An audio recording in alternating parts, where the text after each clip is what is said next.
आज हम अधिगम के रूप में आकलन असेसमेंट एज लर्निंग का अध्ययन करेंगे।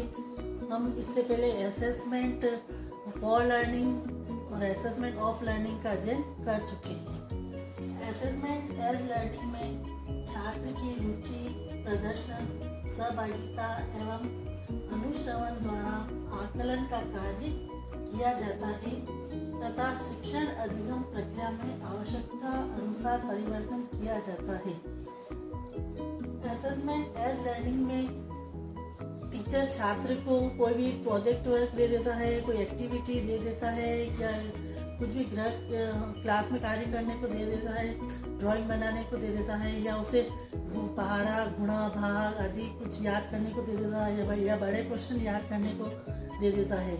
तो इस जब छात्र ये सब एक्टिविटी, प्रोजेक्ट, ये सब कुछ क्रिया कर रहा होता है तो इसमें छात्र को स्वतंत्रता होती है कि अगर उसे वो समझ में नहीं आ रहा है या वो उसे याद नहीं कर पा रहा है या एक्टिविटी नहीं कर पा रहा है तो इस अपनी इच्छा अनुसार उसमें कुछ बदलाव कर सकता है और उसे सीख सकता है। इसमें टीचर का इतना प्रेशर नहीं होता, छात्र स्वतंत्र होता है। छात्र अपनी आवश्यकता अनुसार, अपनी सुविधा अनुसार उस मेथड एंड टेक्निक को चेंज करके उस एक्टिविटी को कर सकता है। शिक्षक सिर्फ उसका निरीक्षण करता रहता है और फिर कार्य कैसे करता है उसका वो आकलन करता है और फिर एंड में उसका मूल्यांकन करता है। तो इसमें छात्र को एक एक्टिविटी दी जाती है और छात्र स्वतंत्र रूप से उस एक्टिविटी, क्रिया, प्रश्न को हल करता है और शिक्षक की कोई इसमें बाध्यता नहीं होती है। असेसमेंट एज लर्निंग पढ़ेंगे अधिगम के रूप में आकलन की विशेषताएं। पहली विशेषता है उद्देश्यों को समझना, अंडरस्टैंडिंग टू एम्स। और दूसरी विशेषता है प्रारंभिक प्रक्रिया, बिगिनिंग प्रोसेस। थर्ड है अधिगम वातावरण सृजन, क्रिएशन ऑफ लर्निंग एनवायरनमेंट। चौथी छात्र केंद्रित प्रक्रिया, स्टूडेंट सेंटर्ड प्रोसेस। और पांचवी पूरक प्रक्रिया, सप्लीमेंट्री प्रोसेस। टोटल 10 है इसकी, 5 हम अभी बाद में पढ़ेंगे। अभी पहले उद्देश्यों को समझना। अधिगम के रूप में वातावरण में एक शिक्षक स्टूडेंट्स को कोई एक्टिविटी देता है, कोई प्रोजेक्ट देता है या कुछ भी गणित के सवाल याद करने को देता है तो स्टूडेंट को स्वतंत्रता दी जाती है, मैंने बताया।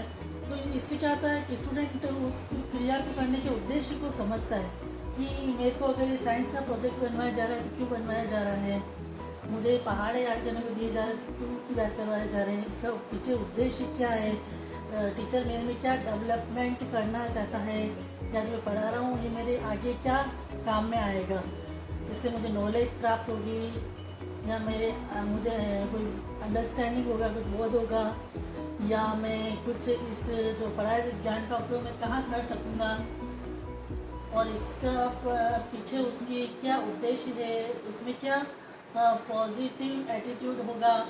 तो इससे छात्र स्वयं ही उद्देश्य को समझ जाता है कि टीचर मेरे को ये क्यों पढ़ाने जा रहा है। फिर प्रारंभिक प्रक्रिया, यह अधिगम के रूप में आकलन जो है प्रारंभिक प्रक्रिया होती है। तो इसमें स्टूडेंट्स को याद करने को दिया जाता है।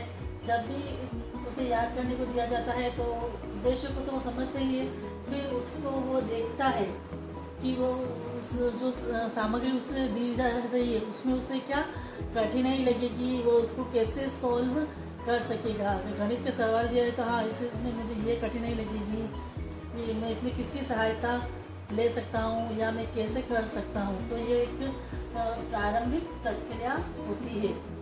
फिर अधिगम वातावरण सृजन की प्रक्रिया, जब स्टूडेंट को कोई वर्क या प्रोजेक्ट दिया जाता है, कुछ भी वर्क करने को दिया जाता है तो सबसे पहले वो उसके एक अधिगम वातावरण का सृजन करना चाहता है कि मैं ये कार्य कहाँ कर सकूँ जहाँ मुझे मैं अधिगम कर सकूँ। अगर मुझे कोई वर्क करना है, प्रोजेक्ट वर्क करना है, ड्राइंग करना है तो मुझे कोई अच्छी सी टेबल दी जाए या एक खुला वातावरण दिया जाए जहाँ मैं अच्छा से कर सकूँ, या मुझे कोई गणित का सवाल याद करना है या बड़े बड़े प्रश्न हल करना है तो मैं कोई शांतिपूर्ण वातावरण लूँ जहाँ मैं ये कार्य अच्छा कर सकूँ। कोई प्रैक्टिकल वर्क दिया तो हाँ मैं इसको प्रैक्टिकल लैब में जाके करूँगा तभी मेरा कार्य अच्छा होगा। कोई मुझे भूगोल संबंधी कार्य दिया है तो मैं उसका फील्ड में जाकर करूँगा और वहाँ पर मेरा अधिगम वातावरण होगा तो मैं उस को अधिक अच्छा समझ जाऊँगा। तो इस प्रकार यह एक अधिगम को वातावरण को सृजन करने की प्रक्रिया भी है। फिर यह छात्र केंद्रित प्रक्रिया, स्टूडेंट सेंटर्ड प्रोसेस। इसमें मैंने बताया कि छात्र ही सर्वे सर्वा होता है। एक टीचर स्टूडेंट को ही सारी स्वतंत्रता देता है, वो तो सिर्फ उसके कार्यों का निरीक्षण करता है कि छात्र क्या कर रहा है, छात्र उस कार्य को कैसे आसानी से कर सकता है, कैसे अच्छे से समझ सकता है, सब उसका टीचर ध्यान रखता है। छात्र को ही केंद्र में रखकर ये सारी क्रिया की जाती है कि छात्र का उन्नयन अधिक से अधिक कैसे हो सकता है। फिर पूरक प्रक्रिया, सप्लीमेंट्री प्रोसेस, अधिगम के वातावरण, ये आकलन है जो एक पूरक प्रक्रिया है। जब छात्र को कुछ सवाल प्रोजेक्ट वगैरह दिए जाता है तो वो उसे मान लो सोल्व नहीं कर पा रहा है तो उसमें वो चेंज करके वो दूसरा कुछ अपना लेता है, उसको पूरा करने के लिए कुछ एक सप्लीमेंट्री ले लेता है उसे पूरा करने के लिए, उस एक्टिविटी को करने के लिए। तो इसलिए ये इसे एक पूरक प्रक्रिया भी कहा गया है। जब अगर सवाल कर रहा है तो उसे कोई दिक्कत आ रही है तो उसमें कुछ चेंज कर लेता है और उसे कुछ दूसरी टेक्निक से उससे वह सीख लेता है। अब हम नेक्स्ट 6 पढ़ेंगे, उद्देश्य। नेक्स्ट 6 है अनुश्रवण की प्रक्रिया, प्रोसेस ऑफ मॉनिटरिंग। जब छात्र को इतनी स्वतंत्रता दी जाती है कि वह कार्य खुद कर सकता है तो उसमें एक मॉनिटरिंग का भी भावना आता है।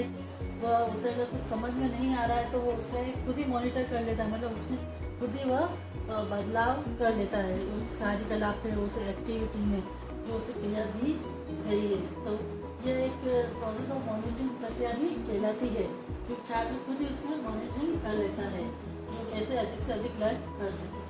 फिर छात्र जागरूकता की प्रक्रिया, प्रोसेस ऑफ स्टूडेंट अवेयरनेस।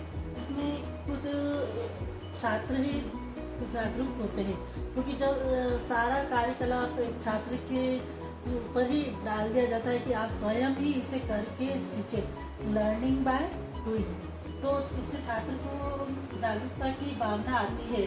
वह उसे एक अच्छी, हम कह सकते हैं कि कॉन्शियस के साथ वो उस कार्य को करता है, उस अधिक तल्लीनता से वह उसे करता है क्योंकि उस पर किसी का कोई दबाव नहीं है, वो उसे उस कार्य करने की पूरी स्वतंत्रता है। फिर रुचिपूर्ण प्रक्रिया, यह एक इंटरेस्टेड प्रोसेस है। इसमें छात्र अपने पूरी इंटरेस्ट के साथ कार्य कर सकता है, उसे किस चीज़ में अधिक इंटरेस्ट है उसको और वो उसे कैसे करना चाहता है, तो इसलिए ये रुचिपूर्ण प्रक्रिया भी कही गई है क्योंकि पूरी ये चाइल्ड सेंटर्ड प्रोसेस है, इसलिए ये एक रुचिपूर्ण प्रक्रिया भी है। पहले मैंने बताया था कि ये एक चाइल्ड सेंटर प्रोसेस है, तो चाइल्ड सेंटर प्रोसेस है, जब छात्र स्वतंत्र है तो कार्य स्वतः ही एक रुचिपूर्ण हो जाता है, इंटरेस्टिंग कार्य हो जाता है स्टूडेंट के लिए। फिर छात्र सशक्तिकरण की प्रक्रिया, प्रोसेस ऑफ स्टूडेंट एम्पावरमेंट। इसमें छात्र मजबूत बनते हैं, उनमें एक शक्ति का विकास होता है क्योंकि वो स्वतंत्र है, उन पर किसी भी प्रकार का कोई दबाव नहीं है। अगर उन्हें कहीं दिक्कत लगती है तो वो अपने शिक्षक को बता देते हैं, तो शिक्षक उसमें बदलाव कर देते हैं। तो इसलिए ये स्टूडेंट एम्पावरमेंट इसमें पूरा होता है।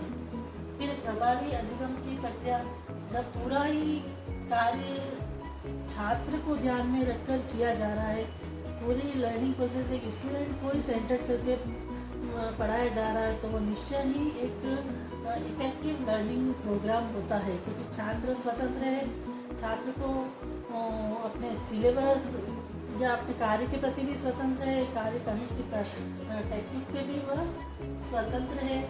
तो इस तरह और उसे वह वातावरण एक प्रभावी वातावरण बन जाता है क्योंकि छात्र को इसमें पूरा ही इंटरेस्ट रहता है क्योंकि उसी को महत्वपूर्ण माना गया है, शिक्षा का कोई दबाव नहीं है। धन्यवाद।